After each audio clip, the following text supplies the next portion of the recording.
Fireball here, and welcome to another episode of the Fireball Archives. Like I said last episode, we'll be going through the Winged Elves this time, also known as the Avarial Elves. So today, we'll be going through the Winged Elves, but to start off with, they're medium humanoids. Obviously, as the Avarial, they've also got wings. Their patron day is Adrifana.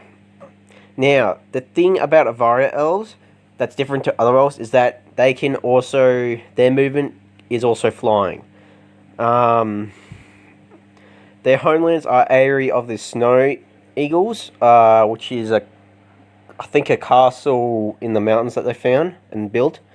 Obviously the language they speak can be common, and the main language they speak, however, is Elven. So, the Avarial, also known as in the Elven language Ariel Talquasir, or Winged Folk in Elven, were among the first of the Elven races to migrate to Faerun during the first flowering, I think it was called.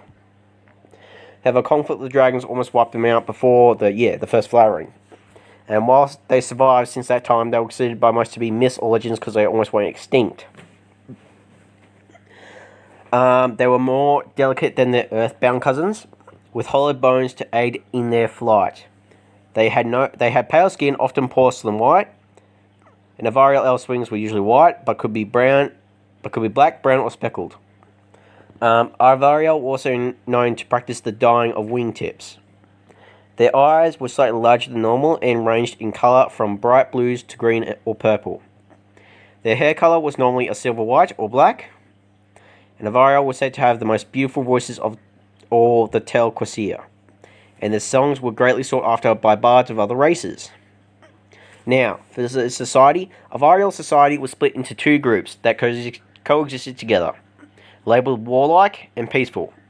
The young Avarial spent time immersed in both cultures, which could last over a decade. So no matter what sex they came from, they had a deep understanding and respect of how the other half lived. So the warlike Avarial were obviously Avarial warriors. They were geared towards war and power, answering to war chiefs who governed Avarial society equally with the religious leaders.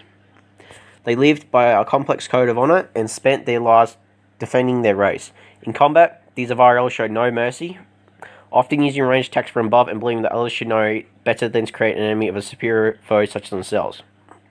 They also viewed surrender to be dishonorable, for both themselves as well as their enemies, holding the idea that when a warrior drew blood, it was a promise to honor them with their combat skill, and slaying them was fulfilling that promise.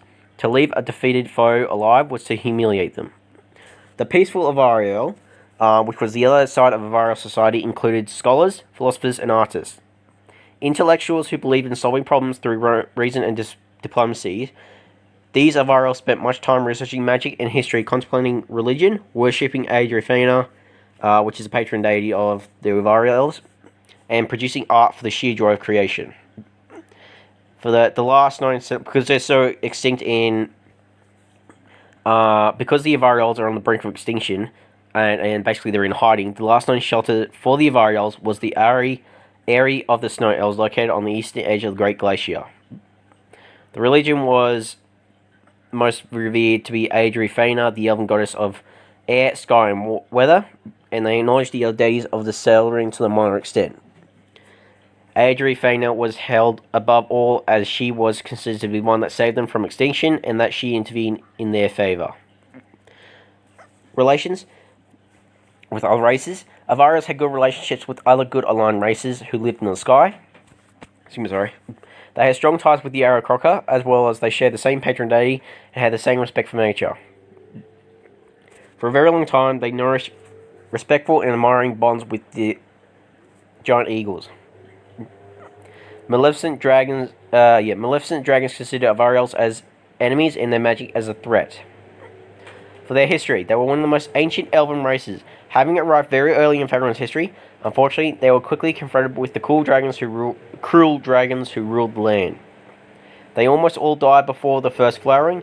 In response, the remaining Avarials went into hiding before the First Crown War, preferring to stay on the ground rather than flying. It's because you got the big scale birds in the air, and having an Avarial also in the air against a dragon who were almost 10 times bigger than the bloody elf than the Avarial, they were very. They decided to stay on the ground to well, basically stay alive. After thousands of years of keeping a low profile, by the 1370s, by their reckoning, they were sufficient in number to be free of the fear of extinction. And wow, that was actually the last bit of it. Wow. Okay. Well, it is late here, so. Oh, I just realised. They've got other things here. They've got Oh wow, a lot more other. Oh, I forgot about the.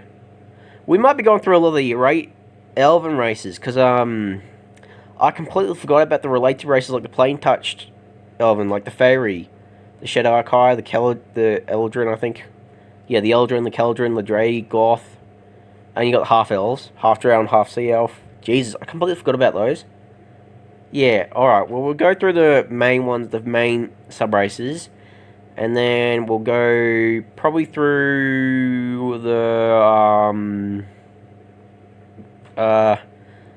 we'll go through the creation story of the elves, and then what other elven things we do, and then we'll probably go through the other elven, well, sub-races, I suppose you could say. I'm talking about, like, the drow dragons, and, oh god, the Fairy and the Shadow Kai. I know the Fairy were, like, elves that, had the blood demons in their veins, basically. But yeah, that's all, that's basically all that was there for the Avari elves. I thought that would be a lot longer, but I guess not. Alright. I'll see you. So basically, if you enjoyed, leave a like. Let me know if you enjoyed it, and I'll see you all in the next video. Sorry, if you enjoyed, please leave a like, comment, and subscribe. Hit the notification bell if you want to get more notifications about these videos. I'll see you all in the next video. Bye bye.